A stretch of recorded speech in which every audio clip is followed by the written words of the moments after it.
It's the B Jizzle, J Pizzle, Show Sizzle, on the 30, going in. back at you. Like we never left. So, we back at it again, man. We just wanted to thank everybody for tuning in again for another week. Again, I'm B Jizzle. J Pizzle. You know what I'm saying? And we on the 30. Going in. So, right. we got a topic that's going on right now. Obviously, we know the NBA Finals about to start. So, with that in mind, we're going to go ahead and talk about the NBA draft. We're basically going to make this an NBA special edition. You know what I'm saying? We're going to give it a draft. We're going to go ahead and give it the top 5 that we think, as well as our own teams. He's a Bulls fan. I'm a Pacers fan. Yes, we're going to also go for the hometown Magic. Give us definitely some. Absolutely. We got to show the Magic some love. You know what I'm saying? Hometown 407. You know what I'm saying? Even though he, from the 316, right? No, 7. 317, my 317. It's all good, man. You know what I'm saying? Nap Town holla. Absolutely. Hey, Nap Town stand. But my dog. And don't get offended by this. You know what I'm saying? I'm just a LeBron fan. Please explain, sir. This is definitely what we do. You know what I'm saying? LeBron is reaching for another one of these. It's finals time, so it's on. You know what I'm saying? I root for LeBron too. Once my Bulls get put out, you know what I'm saying, I'm always rooting for him to win chips. Alright, so we definitely, we want to go ahead and get it started, and we're going to look at the top 5 draft picks. I'm going to start with mine. The top spot, I have Markelle Fultz at my number 1 spot. I think he's, shown that he has the ability. Plus, draft need, I think the Celtics could really use a shooter like him. They need more weapons. They needed everything after what Cleveland did to them. So, you definitely use that. I got Lonzo Ball as the 2nd pick. I just think he's a talent, that we haven't seen in a little bit. He can do a little bit of everything. I like his promise. And then at 3, I got Josh Jackson, out of Kansas. That's my guy. As you will find out a little bit later, I am very high on him. And then I got Jason Tatum. He's a dookie, but he's a good talent. You know what I'm saying? I got to give him his respect. And then my boy Justin Jackson, rounds out my top 5. Wow. You know what I'm saying? He's talent. He showed up on the big stage, top 5, and I got to give him his props for that. Tar Heels, Chip. All right, so this is J Pizzle. If you ain't know, I'm about to give you the 5, and this is how I go. You know what I'm saying? First of all, I got Markelle Fultz at the 1 because basically what he is, he's a point guard, he's a shooting guard. So then, therefore, you have 2 of those type of players on your team now. That's going to hedge your, And he's 3 levels. He's 3 mid-range. Exactly. And he's not selfish. At the rim. I mean, you know what I'm saying? He will dish that thing. Right. His assist to turnover ratio was quite well, you know what I'm saying? Under Lamar Lorenzo.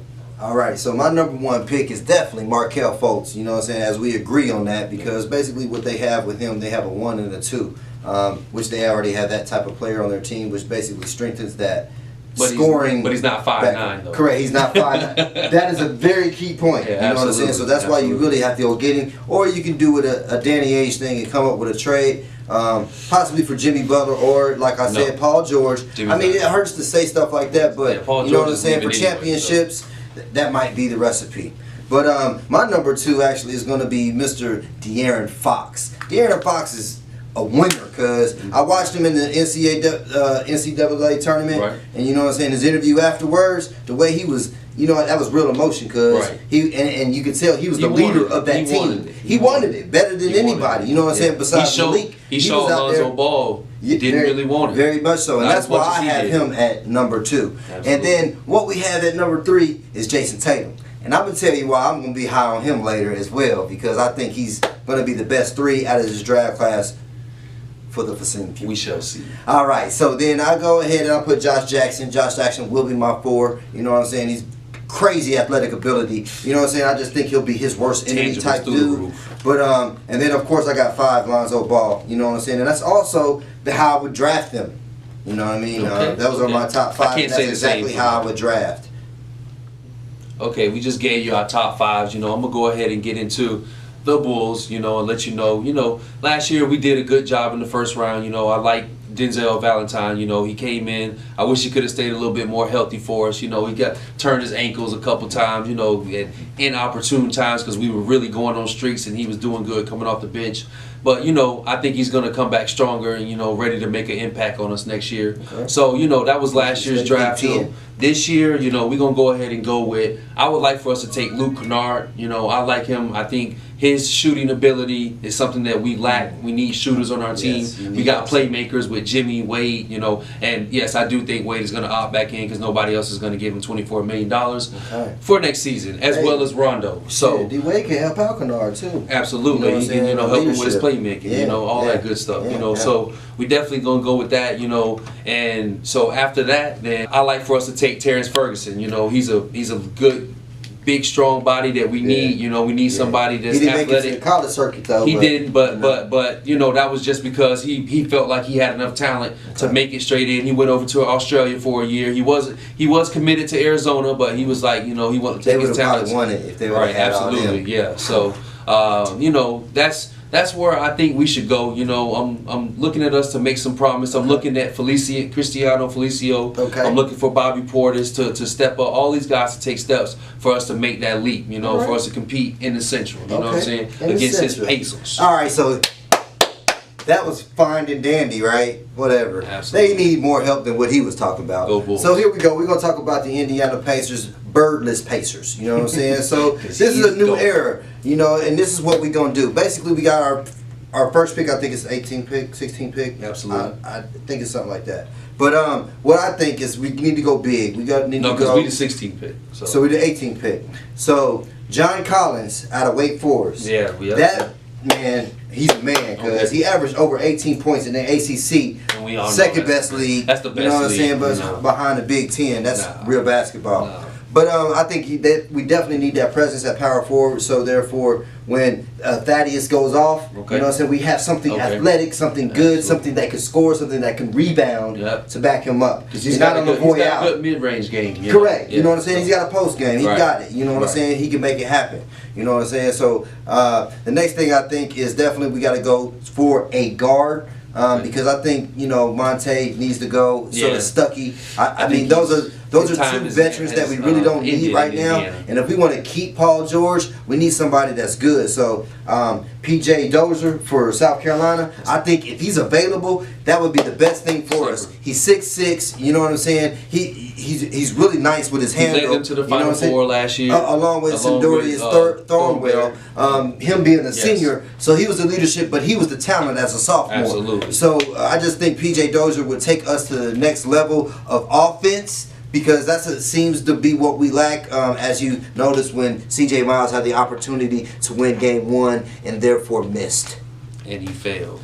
So we just need to make some changes, you know what I'm saying? Just like Paul George thinks, we need to blow it up. Yeah. You know what I'm saying? Make it right. I mean, not blow it up all the way. We do have some key components, but we need to put things around him that's going to make him better. But let me say one thing. Do you really think anything that y'all could do in terms of those two making players, the moves to keep PG in those Indiana? 2 players. So now that we didn't go ahead and, you know what I'm saying, gave my take on my Bulls, he gave his take on his Pacers. You know what I'm saying? We're going to go ahead and show some old time love for the O. You know what I'm saying? The Orlando Magic. You know what I'm saying? Everybody knows, you know what I'm saying, the Magic's. They've been going through some things, you know what I'm saying? They've been sorry. You know, they just fired, you know, Rob Hennigan, who's been the GM. I applaud that move. We thought he was going to be much more. He turned out not to be as good as we thought he was. So, you know, we were on his bandwagon. In terms of who they have now, we want to spend a little bit of time and give them some love because we think that the DeVos family and boy that's running the CEO, I don't know what his name is, but he's doing some right things. He's creating the right relationships. He's got experience in the front office, and that's not just from one position of the front office. Both positions. You know what I'm saying? You got president of operations. So we got Jeff Weltman. Jeff Weltman. And then they got also John Hammonds. John Hammonds. And we're not talking about the Jurassic Park dude for y'all fools out there. You know what I'm saying? Not him. But what they bring on a resume of Toronto recently and Milwaukee. So those two gentlemen had intricate parts in building those two teams. And everybody can see what Milwaukee looks like right now. Please go a little further with that. What does Milwaukee have from the draft? Look, let's talk about it. They got Thon Maker. They got Giannis Antetokounmpo. They got Malcolm Brogdon. I mean, the list goes on. They got Jabari Parker. John Hammond has turned that team into an Eastern Conference threat. John Henson, yes, another Tar Heel. Yeah, absolutely. So, it's just a plethora of players that they have. He hired Jason Kidd as the head coach, you know, gave him what he wanted, you know, gave him autonomy of the whole team, you know, so he can make the players into what, you know, you can see turn Giannis into a point guard, you know. Let's go. That's the genius of him. He's going to be probably the best player in the league once LeBron hits his plateau. Yeah, I think Giannis is going to be that dude. Yeah. He's really going to be probably the him or AD, you know, always I just feel like his handle's going to make him better, you know what I'm saying? Because he has that LeBron factor. But AD just, he's more aggressive on defense. He scores easier than Giannis. Giannis would have to improve his shot a lot more for him to be on the level. He's way more conditioned, you know. Right, absolutely. He's been playing ball longer. That's why, you know, and they're about the same age. So, yeah, I got to give that edge too. All right, so then we also want to talk about Toronto. You know, that's where Jeff Weltman comes from with Ujiri. And you already know they must have a good relationship because they gave us the 25th pick for you know who. We got Terrence Ross and the 25th pick for Ibaka, if you don't remember correctly. Absolutely. And I mean, we did we saw what Serge did. Yeah, we did give up, I think, the 2018 pick for the second round pick for Weltman. For Weltman, but yeah, hey. I take that every time. You know what I'm saying? Every time. But you know, that's for the front office. I definitely. We just wanted to give them some love because we think those are the right steps that they needed to take in order for them to progress and become that team that Orlando needs to represent for the city. 407, stand up. 407, stand up. All right, so now we're about to go into what we think about Orlando and how we would draft them. You know, not saying that, you know, the general managers are going to do this or that or the other way. This is just the J Pizzle and the B Jizzle way to do it. You know what I'm talking about? So, you know, I think, you know, with their top pick, you know, with the 6, I think me and him are both unanimous in saying that they should take De'Aaron Fox. You know, like if he's available. You know, obviously that caveat needs to be said. Because the only reason we say that is because we both have De'Aaron Fox in our top 5. Absolutely. And, you know, with the knowledge that we have, I guarantee that he's going to be picked pretty much in the top 5 teams. So if he's picked, then they have to go. Well, no, have to go. I don't have De'Aaron in my top. I have him in the top 6. He's really? He's a 6 pick for me. I made that mistake. I'm sorry. You know, but that's what. But you know, we just here to bounce it off each other, Bo. That's what we do. For sure. So, all right. You know what we got? You know what I mean? We definitely have to take Malik Monk. I feel. Okay. If De'Aaron Fox is not there, Malik Monk has to be that 6th pick. He gives us some offensive scoring when we haven't had like Fournier was giving it to us, but Fournier doesn't give it to us. We all know Fournier is. He's good, man. He's a good player. I don't want to poo-poo on Evan Fournier. He is good. But he's not what the Orlando Magic need in that 2 or 3 position. He's too small to play the 3, really. So you're talking about putting him at the 2. You know, that's not his position. He can come off the bench and give you a nice spark, but I don't think that Evan Fournier should be your starting 2 or 3 going forward. So he's just a place filler at this time until the Magic get it right with their draft picks with Mr. Hammond and Mr. Welton. Definitely. And then the Magic have 4 picks this year, guys. 4 picks. 4 picks. So that's the only thing I give Hennigan is that he did get that. You know what I'm saying? So for his rebuild that, you know, was 4 years down the road still. Yeah. He did have a plethora of picks that he has this year. But now we have John Hammond, which will use those picks. He didn't put the people in place to develop the talent that he stockpiled, because he's got some pieces. Correct. Aaron Gordon, and that's the number one thing we need to do: develop the talent that we have. Absolutely. Listen to us. Listen. So, all right. So and then for the 25th pick, I got Jonathan Janai.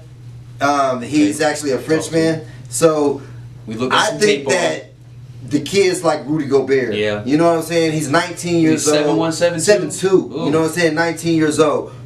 You stash those type of players. Absolutely. You know what I'm saying? You reached out there. You worked out Taco Fall. But, you know, that's more of a reach. Right.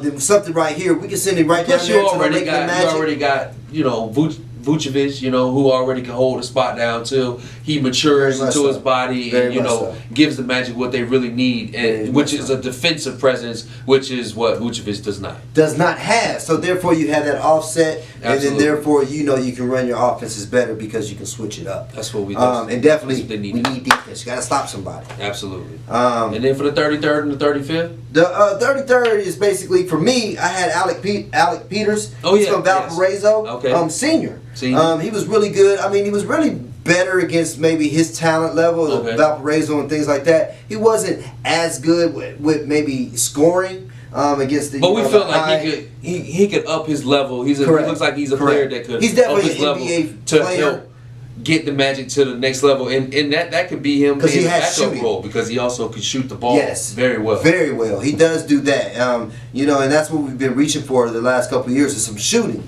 And with this draft, you know, if I get Malik and Peters, you know what I'm saying, that's a lot of shooting. Now, with that 35th pick, depending on if basically Fox is picked by the Magic, then I would have to go Hart. The guy from Villanova. He's a big guard. Well. He's seasoned up. Right. He's ready to go. He played in the championship game last year. He won the championship Very against much Montario. so. Very much so. I think he might have been his conference player of the year one of the last 2 years as well. Yeah. Big time player. If Malik Monk is picked, which I hope that happens as well. We're both very either or will work for me. It will work for the Magic. Believe that. So I want Dylan Brooks. I brought Dylan Brooks to my man's attention. Dylan Brooks, he's a Canadian, but boy, the Canadians don't sleep on him. Just ask my boy Wiggins. Hey, you know what I'm saying? True talent out there. Nobody has been higher. You know what I'm saying? Tristan Thompson. There's real talent in Canada.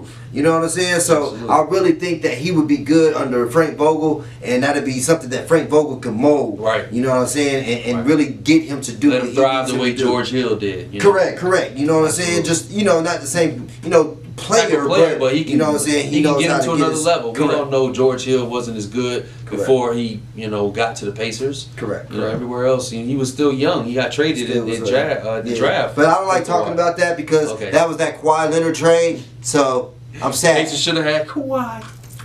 So now that we done, you know, gave us, you know, our teams, who we think is going to be in the top 5, we want to go ahead and just highlight single players that we think is just going to be the elite of the elite. My guy is Josh Jackson, you know, out of Kansas, you know, freshman, true freshman, you know, 18 years old, ready to come give the NBA the business. So, you know, he's a 6'8", you know, forward. He's going to be a wing, which we know dominates the NBA right now, you know.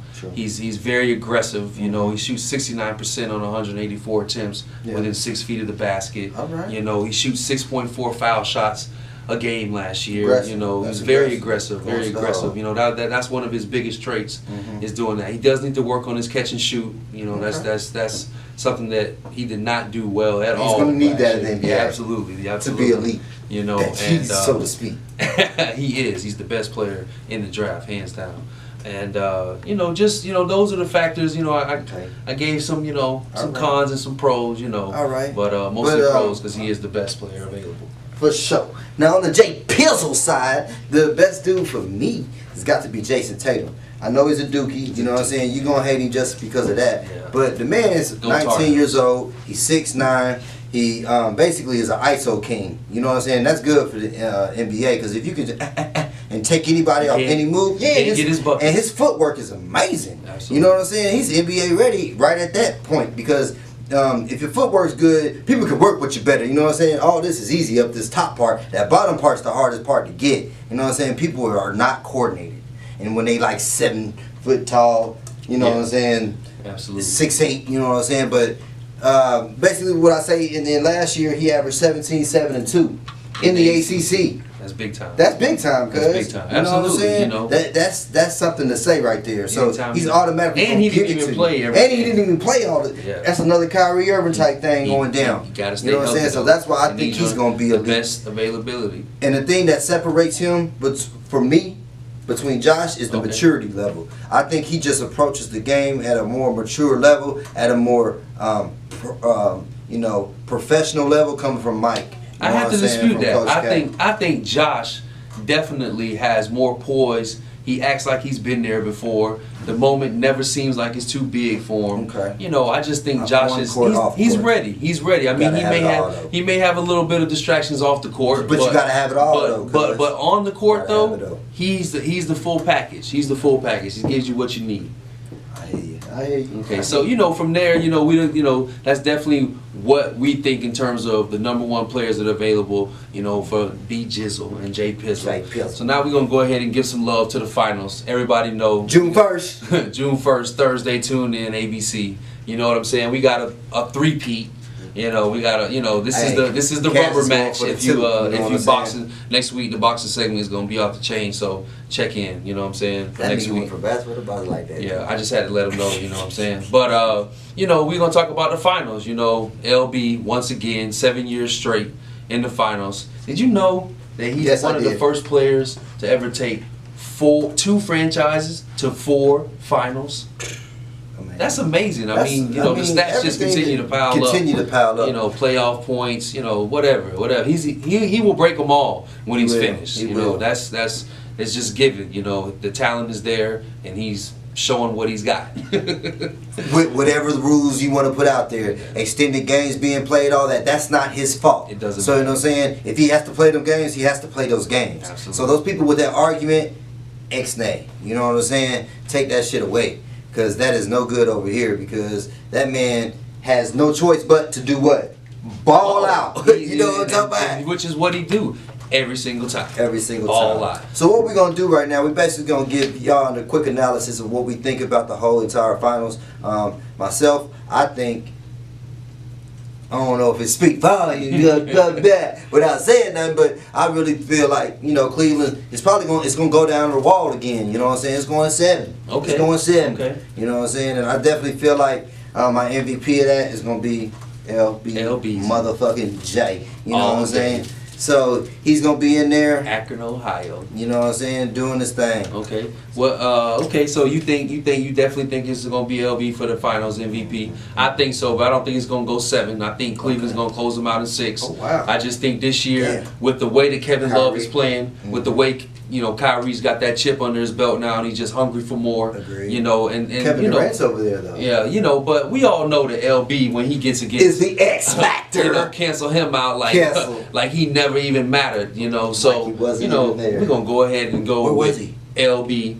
Tristan Thompson, I think is gonna, his motor's just gonna be a little bit too much for Draymond. I think he's gonna be a hothead again and cost his team some type of, some way. I don't know what it's gonna be yet, but I just mark my words, he will affect the game in a negative way for the Warriors because of his temper and not being able to control it. And I feel like here on the 30. And I definitely feel like what's going to be some demise on the other side would be definitely Klay Thompson. Klay Thompson has not really been there. He hasn't been getting the shots. And I think it's because of Durant. And then the thing is, Durant's going to try to overplay because he's going to try to match up with LeBron, and he gets nervous. You know what I'm saying? And we already know that Kevin Durant in pressure situations, the last time he they dribbles were in the off finals, his foot. That nigga, he can't get it done. LB dominated. You know what I'm saying? It's unlike LeBron. 5. LeBron goes, y'all question him. You know what I'm saying? Gets all day. It done. You know what I'm saying? Those are differences. Yeah. That's a championship bread, and that's a a pretender so far. Kevin Durant has all of these characteristics that you would describe. He's the second best player in the league. He played with another top 5 player who will probably be the MVP of the league this year. And he only had 1 finals to speak of. He's only been, to the finals. This will be his 2nd time, and he had to jump on a stacked team in order to do that. He's got way too much talent for that to be his story so far. He's 9 years into the league. I expected more from Kevin Durant. Just how everybody says that LeBron's a unicorn, I feel like in his own right, Kevin Durant is the same. When have we seen a 6'11", so then people do say, guy people say, oh well, LeBron did that though. Yeah. But the only difference with LeBron was basically they made that team. That team wasn't already set and already the best team ever. Oh wait, no, you were talking about that. Look. Anybody out there that has the misconception that what Kevin Durant did and what LeBron James did, they're not even on the same planet. Thank you. Kevin Durant went to a team that he was up to 3-1 in the conference finals, left his team and went and joined forces with them when they had just won 73 games the next year. No. LeBron James went to a team, the Miami Heat weren't even sniffing the finals. They weren't even sniffing the conference semifinals. They weren't even doing anything in the East, and the East is weak. Everybody knows that. So it wasn't until LeBron and Chris Bosh got there that helped Dwayne Wade get back to where he deserved to be. Because we all know Dwayne Wade is the 3rd best, shooting guard to ever play in the NBA. So, and he's a Bull right now. So, we got to rock and roll with that. All right, we came to another 30 right in the end zone. You know what I'm saying? On another dime. 7. Yeah. So we in there. We at the end of the show. Thank y'all for watching. Appreciate you. You know what I'm saying? Everybody out there that tuned in on Facebook Live, everybody on YouTube, comment, share, like. You know what I'm saying? Get everybody out there. Tell everybody about it. You know, and subscribe to the the YouTube channel. You know, because you know that's where it's gonna be. We on it popping, man. We're coming to give it to y'all every week on the 30th. Going in.